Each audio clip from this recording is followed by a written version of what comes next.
Dread. Hey, what truckers can learn from Elon Musk?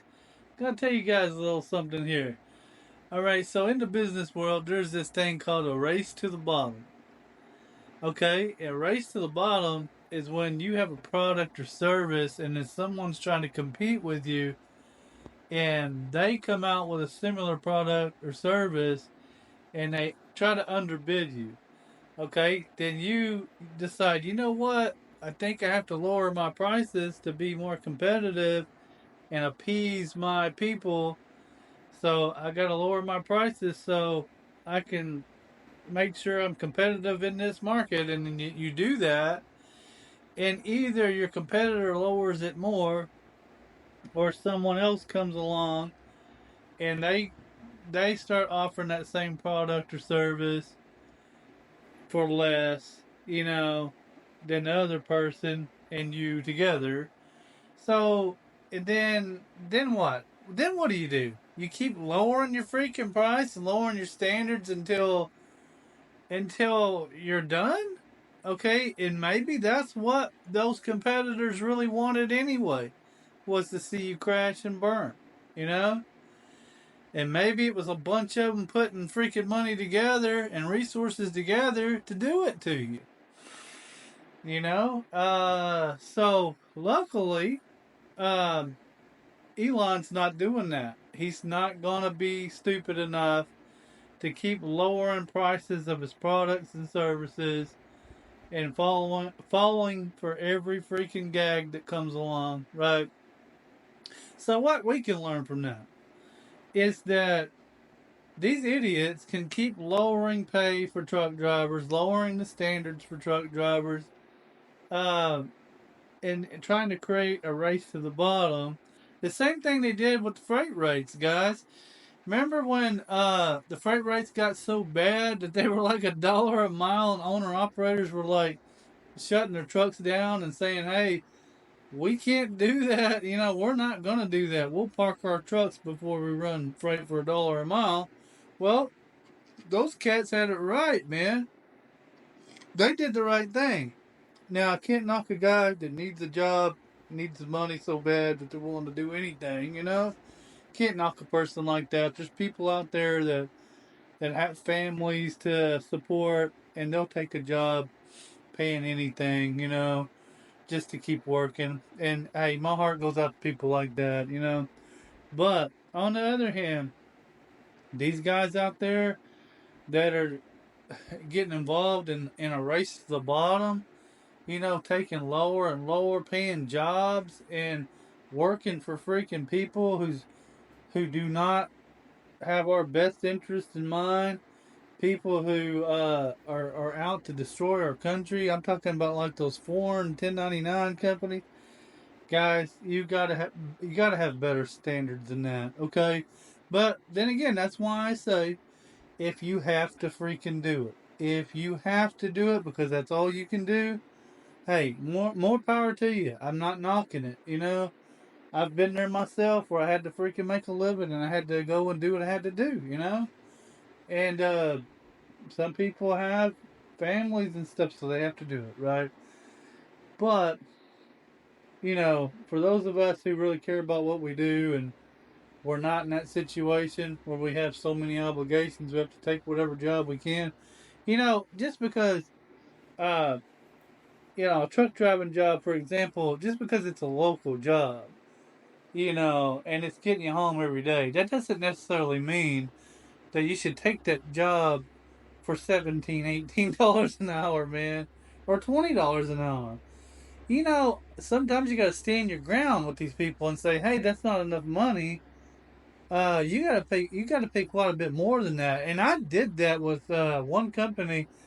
There's a company that I found that delivers ice, and I applied to this company, and I've seen their trucks delivering at Walmart, and they do require CDL, and these are freaking tractor trailers. Okay, they're day cabs with a trailer, and they deliver ice. And you guys probably know who I'm talking about if you've ever seen them.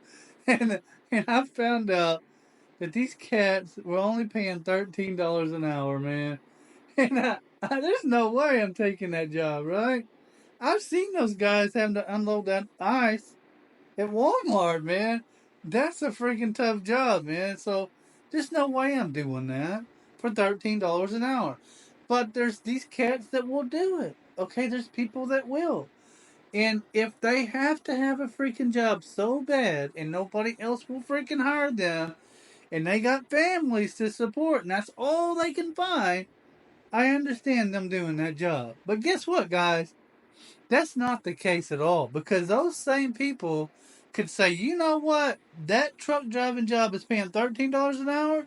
I'm not doing that. My ass will go to freaking Walmart and fold britches for $17 an hour. Okay, in the women's section. Okay, I'm just saying. Hey, this. Come on, guys. That's called a race to the bottom, right? We are letting these people continuously lower freaking wages and standards and conditions to the point that where's the bottom? Where's it going to end up? Minimum freaking wage and hard labor, unloading and unloading trucks and dealing with all that stuff out there on the road for freaking minimum wage? I don't think so. If some of you are willing to do it, more power to you, but I'm not going to do that. Hey, I'll take a job paying minimum wage just to be a trucker, my ass will go be something else, man. I'll freaking serve popcorn at the goddamn theaters, man, for $18 an hour before I'll go drive a freaking truck and unload that bitch and load that bitch and all that if for freaking 16, 17 an hour. Hell no, man. Guys, there's freaking kids out there making more money than that have never even they've never even seen the inside of a semi truck. Okay, so I'm just saying, a race to the bottom. Know it when you see it. These guys can make all the claims in the world about how they're going to replace everybody with robots. I ain't seen a robot driving a truck yet. Okay, now I do know that there are some autonomous trucks out there and there's some autonomous cars out there picking up people and all that. Guys, it ain't that many, and I don't think it's working that well. Because if it was, the shit would be everywhere. But it may be everywhere. They are really working hard to try to get it everywhere. They're working real hard to try to replace the truckers. So that ought to tell you right there, man, that you should probably be at least having a backup plan of what you're going to do when they do replace the truckers, okay? Guys, you got to have a backup plan. It don't matter what the situation is you're in. You got to always have a backup plan. Okay, I don't care if you've got a roofing company making 50 grand a freaking month. You better have a damn backup plan for what happens when something goes wrong. All right. So I'm just saying, have a backup plan, but also don't get caught up in a race to the bottom. If somebody's out there trying to undercut you, or they're trying to lower wages, and these idiots are out there willing to do it and create this environment where you have to work for less and less money, don't freaking get involved in it. Be like Elon Musk and say no. I know what my freaking mind, my body, my freaking labor is worth. I know what my products and services are worth. And hey, you know what? When all these other cats get caught up in it and they crash out at the bottom, they're done. Okay? So all I had to do is suffer a little mini recession. And I'm still up here on top, you know, doing what I do and getting paid right for it. That's kind of how you gotta look at it, I guess. But guys, I mean, I don't understand these people taking these freaking CDL jobs for the little small amount they're getting paid and working their butts off for it. I don't understand, but yet then again I do because somebody has convinced them. I mean, it's a race to the bottom.